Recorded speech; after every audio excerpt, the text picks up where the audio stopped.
প্রিয় ছাত্রছাত্রীবৃন্দ, আসসালামু আলাইকুম। কোভিড-19 যেখানে সারা বিশ্বে মানুষ আক্রান্ত, সেখান থেকে স্টুডেন্টদেরকে বা শিক্ষার্থীদেরকে শিক্ষায় মনোনিবেশ করার জন্য সরকার অনলাইন পদ্ধতিতে ক্লাস নেওয়ার যে প্রচলন বা যে সিদ্ধান্ত হয়েছে, সেই সিদ্ধান্তের আলোকে আমরা আজকে অনলাইন ক্লাস নেওয়ার সিদ্ধান্ত নিয়েছি এবং অনলাইন ক্লাস আমরা শুরু করেছি আমাদের স্থলপার্ক শিক্ষা ইনস্টিটিউশন স্কুল অ্যান্ড কলেজ থেকে।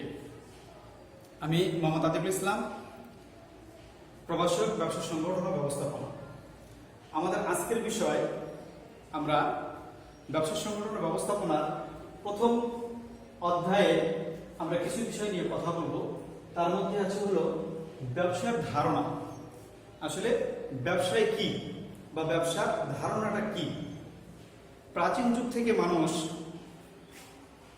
আধুনিকায়নের জন্য বা জীবন ধারণের জন্য নানাবিধ কার্যক্রম তারা পরিচালনা করেছে। তার মধ্যে গুহায় বসবাস, পশু শিকার, মৎস্য আহরণ, নানাবিধ কর্মকাণ্ড তারা চালিয়ে গেছে। কালের বিবর্তনে, সময়ের পরিবর্তনে আমরা আজকে এই আধুনিক যুগ বা আধুনিক ব্যবসায়ের জগৎ বা সময় আমরা পেয়েছি। সেই আধুনিক যুগে বা আধুনিক যুগের আগে কিছু বিষয় আছে, যেমন আমাদের ব্যবসার ক্রমোন্নতি কিছু স্তর ছিল, যে প্রাচীন যুগ, মধ্যযুগ এবং আধুনিক যুগ। তো প্রাচীন যুগের কয়েকটা বিষয় আছে, যেমন পশু শিকার ও মৎস্য আহরণ, কৃষিকাজ, দ্রব্য বিনিময় প্রথা। মধ্যযুগে আছে অর্থের প্রচলন, বাজার ও শহর উন্নয়ন, ব্যবসায় সংগঠনের উদ্ভব, উপনিবেশ সৃষ্টি।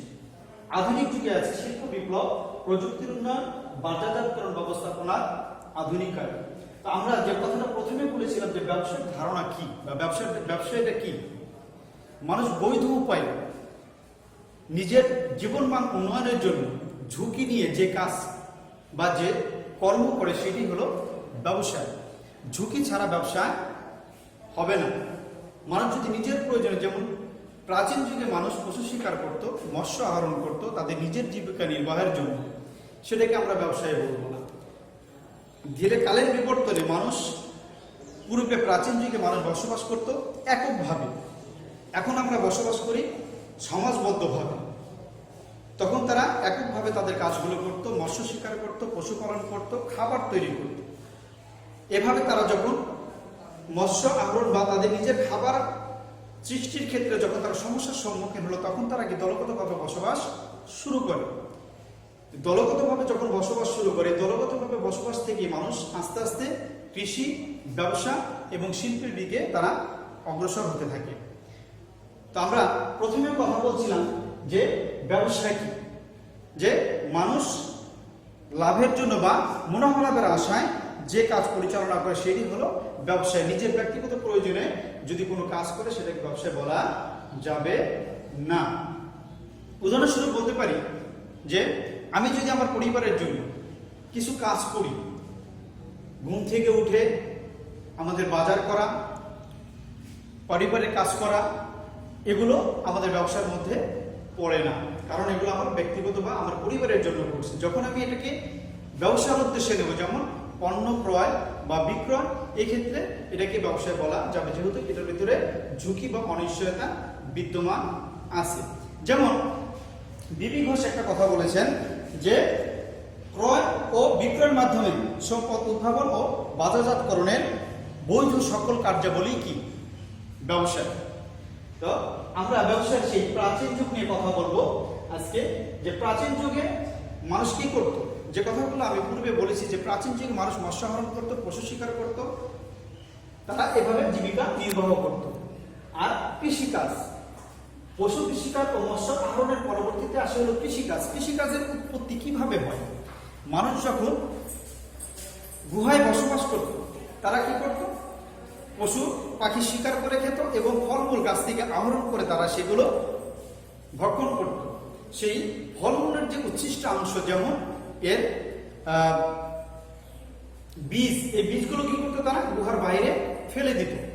সেখান থেকে কি হতো? গাছ জন্মাতো। তো তারা চিন্তা করলো যে এই ফলগুলো যদি আমরা কি একত্রে কোথাও একটা নির্দিষ্ট জায়গায় আমরা ফেলে দিই, তাহলে সেখান থেকে অনেকগুলো চারা গজাবে এবং সেখান থেকে ফল আহরণ করা সম্ভব হবে। এইভাবেই কি আস্তে আস্তে কৃষিকাজের প্রচলন শুরু হয়। এরপরে আসে দ্রব্য বিনিময় প্রথা। দ্রব্য বিনিময় প্রথার ক্ষেত্রে কিছু কথা আছে। দ্রব্য বিনিময় প্রথাটা কি? দ্রব্য বিনিময় প্রথাটা হলো পণ্যের বিনিময়ে পণ্য বুঝে নেওয়াকে বলা হয় দ্রব্য বিনিময় প্রথা। যেমন প্রাচীন যুগে অর্থের প্রচলন ছিল না, তখন ছিল পণ্যের বিনিময়ে পণ্য নেওয়া। কেউ চাউলের বিনিময়ে মাছ নিত, কেউ মাছের বিনিময়ে চাউল নিত, কারণ সেখানে মুদ্রার প্রচলন ছিল না। এই জন্য তারা কি করত? একটা দ্রব্যের বিনিময়ে আর একটা দ্রব্য দিয়ে তারা কি করত? বিনিময় করত। এর জন্য বলা হয় যে এটাকে বলা হয় দ্রব্য বিনিময় প্রথা, যে পণ্যের বিনিময়ে পণ্য লেনদেন করাকে বা আনা নেওয়াকে বলা হয় দ্রব্য বিনিময় প্রথা। এই বিনিময় প্রথার মাধ্যমে তারা তাদের নিজেদের প্রয়োজন মেটাত। ঘন করে আছে মধ্যযুগ। মধ্যযুগে কি কি বিষয় নিয়ে কাজ করেছে? মধ্যযুগে আছে হলো অর্থের প্রচলন। অর্থের প্রচলন প্রাচীন যুগে যখন তারা দ্রব্য বিনিময়ের কিছু অসঙ্গতি বা কিছু অসুবিধার কারণে তারা কি করলো? তারা বিকল্প কিছু চিন্তা ভাবনা শুরু করে যে এই সমস্যাটাকে কিভাবে সমাধান করা যায়। যেমন একজনের 1 কেজি মাংস প্রয়োজন, আরেকজনের 1 কেজি চাউল প্রয়োজন।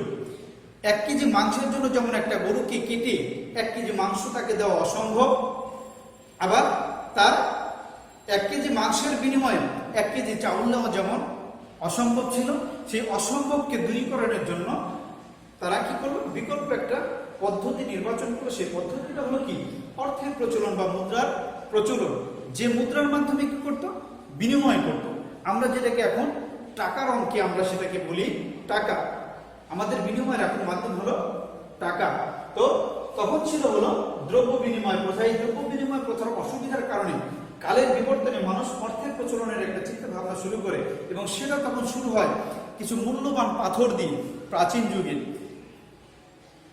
পাথরের পরে আসে কড়ি ব্যবহার করা হয়, যেটাকে মূল্যবান কড়ি বলি আমরা। সেই কড়িকে লেনদেন করা হতো। তারপরে চলে আসে আমাদের মুদ্রা বা ধাতব মুদ্রা। অর্থের প্রচলনের মাধ্যমে তাদের মানুষ কি করতে থাকে? দ্রব্য বিনিময় প্রথা বা দ্রব্যের বিনিময় প্রথার যে অসঙ্গতি, সেই অসঙ্গতিটিকে তারা কি করতে পারে? দূর করতে পারে। এরপর আছে বাজার ও শহর উন্নয়ন। যখন অর্থের প্রচলন শুরু হয় তখন কি বাজারটা বিস্তৃত হতে থাকে, জনসংখ্যা বৃদ্ধি পেতে থাকে, মানুষ তার প্রয়োজনের তাগিদে এক জায়গা থেকে আরেক জায়গায় গমন করতে থাকে অর্থের জন্য। এইভাবে কি আস্তে আস্তে কি হয়? বাজার ও শহরের উৎপত্তি ঘটে বা উন্নয়ন ঘটে। এরপরে আছে ব্যবসায়িক সংগঠনের উদ্ভব। যখন বাজার এবং শহরের উদ্ভাবন হয় তখন সংগঠনের প্রয়োজন হয়। একটা বাজার যখন সৃষ্টি হয়, সেই বাজারে কি অনেকগুলো দোকান বা অনেকগুলো ক্রেতা বা বিক্রেতার সমাগম ঘটে। সেই ক্রেতা এবং বিক্রেতার সমস্যাগুলোকে দূরীকরণের জন্য আমরা তখন একটা বা প্রাচীন যুগের বা মধ্যযুগে তখন তারা চিন্তা করলো কি যে একটা সংগঠন তৈরি করা যায় কিনা, যে সংগঠনের মাধ্যমে এই সমস্যাগুলো ক্রয় এবং বিক্রয়ের সাথে যে সমস্যাগুলো আছে সেই সমস্যাগুলোকে সমাধান করা যায় কিনা। এর ফলশ্রুতিতে তৈরি হতে থাকে হলো ব্যবসায়িক সংগঠন। এরপর আছে উপনিবেশ সৃষ্টি। মানুষ ব্যবসায়ের উদ্দেশ্যে যখন এক জায়গা থেকে আরেক জায়গায় গমন করতে শুরু করলো তখন ব্যবসায়ের উপনিবেশ সৃষ্টি হলো, যে মানুষ এক জায়গা থেকে পণ্য আরেক জায়গায় নিয়ে গিয়ে সেখানে তাদের পণ্যকে কি বিক্রি করা এবং সেখানে কি তাদের স্থায়ী ব্যবসা স্থাপন করা, এবং সেই ব্যবসার মাধ্যমে তারা কি একটা উপনিবেশ গড়ে তোলে। সেই ব্যবসার মাধ্যমে তারা একটা সংগঠন বা একটা উপনিবেশ সৃষ্টি করে। এরপর আছে আধুনিক যুগ। এই আধুনিক যুগটাকে আমরা মধ্যযুগের পরে এসে হলো আধুনিক যুগের আমরা 1750 থেকে 1850 সালের মধ্যে এই সময়টাকে বলি আমরা হলো আধুনিক যুগ। এই আধুনিক যুগে আমাদের শিল্প বিপ্লব সংগঠিত হয়, এবং এই শিল্প বিপ্লবের মাধ্যমে আমরা আজকের যে আধুনিক বাজার ব্যবস্থা, আজকের যে আধুনিক সমাজ ব্যবস্থা, আজকের যে আধুনিক সংগঠন, সেই সবগুলোরই উদ্ভব ঘটে আমাদের এই আধুনিক যুগে। এবং সেই ধারাবাহিকতা আসে প্রাচীন যুগ থেকে, মধ্যযুগ থেকে, এরপরে এসে হলো আধুনিক যুগ। এই আধুনিক যুগটা শিল্প বিপ্লবটা সংগঠিত হলো ইউরোপে 1750 থেকে 1850 সালের মধ্যে। এই শিল্প বিপ্লব সংগঠিত হয়। মানুষ আধুনিকায়নের দিকে তখন এক মালিকানা ব্যবসায়, অংশীদারি ব্যবসায় উদ্ভব হয়, এবং তার সাথে সাথে কি যৌথ মালিকানা ব্যবসারও উৎপত্তি ঘটে এই আধুনিক যুগে। এরপরে আসলে কি প্রযুক্তির উন্নয়ন। আসলে আধুনিক যুগে আমরা এমন একটা জায়গায় আছি যেটা প্রযুক্তি ছাড়া আমরা কোনো কিছু কল্পনা করতে পারি না। আজকের যে আমরা অনলাইন ক্লাস নিচ্ছি এটাও একটা প্রযুক্তি, যে প্রযুক্তির মাধ্যমে আমরা আমাদের কথাগুলো সারা দেশের মানুষ বা সারা পৃথিবীতে মানুষ এই কথাগুলো শুনতে পারছে ঘরে বসে থেকে। সেই আধুনিক যুগে এসে কিন্তু আমরা প্রযুক্তির উন্নয়নের ধারাকে এগিয়ে নিয়ে যাচ্ছি। প্রাচীন যুগের এবং মধ্যযুগের ধারাবাহিকতা আলোকে আমরা আজকে আধুনিক যুগে এই প্রযুক্তির উন্নয়নটাকে আমরা ত্বরান্বিত করতে সক্ষম হয়েছি, যার ফলশ্রুতিতে আমরা খুব অল্প সময়ে সারা পৃথিবীতে বাজার সৃষ্টি করতে পারতেছি, প্রতিযোগিতায় টিকে থাকতে পারতেছি, নিজেদের পণ্যকে বা নিজেদের দেশটাকে আমরা সারা পৃথিবীতে কি পরিচিত করতে পারতেছি এই প্রযুক্তির উন্নয়নের ধারাবাহিকতায়। এরপর আছে বাজারজাতকরণ ব্যবস্থাপনার আধুনিকায়ন। বাজারজাতকরণ ব্যবস্থাপনার যে আধুনিকায়ন, আমরা ঘরে বসে পণ্যের অর্ডার করতেছি এবং ঘরে বসে সেই পণ্য নির্দিষ্ট সময় পরে খুব অল্প সময়ের মধ্যে আমরা কিন্তু আমাদের সেই পণ্যটা ঘরে বসে আমরা পেয়ে যাচ্ছি। সেটা শুধুমাত্র বাজারজাতকরণ ব্যবস্থাপনার আধুনিকায়নের ফলে সম্ভব হচ্ছে। আজকের পৃথিবীতে এমন পণ্য নাই যে আমরা ঘরে বসে ক্রয় করতে পারি না। শুধুমাত্র অবাধ প্রতিযোগিতা, বিশ্বায়নের এই যুগে অবাধ প্রতিযোগিতার ফলে আমরা এই বাজারজাতকরণ ব্যবস্থাপনার উন্নতির ফলে আমরা ঘরে বসে আমরা আমাদের প্রয়োজনীয় জিনিসপত্র ক্রয় এবং বিক্রয় করতে পারছি। তো সবশেষে আমি বলবো এটা ছিল আমাদের আজকের অনলাইন ক্লাসের একদম প্রাথমিক একটা স্তর। পরবর্তীতে আমরা আরো বিস্তারিত ব্যবসা সংগঠন নিয়ে আলোচনা করব। পরিশেষে আমি বলবো যে কোভিড-19 যে মহামারী, সেই মহামারী থেকে বাঁচার জন্য বিশ্ব স্বাস্থ্য সংস্থা যে নির্দেশনা দিয়েছে সেই নির্দেশনা মোতাবেক আমরা চলবো, ঘরে থাকবো, মাস্ক ব্যবহার করব এবং বাহির থেকে এসে আমরা হাত পরিষ্কার করে তারপর আমাদের কাজকর্মগুলো করব। তাতে আমরা সবাই সুস্থ থাকবো, আমাদের পরিবার সুস্থ থাকবে, আমাদের দেশ সুস্থ স্বাভাবিক থাকবে, ভালো থাকবে। পরিশেষে সবাইকে ধন্যবাদ দিয়ে আমার বক্তব্য আমি এখানেই শেষ করছি। আল্লাহ হাফিজ।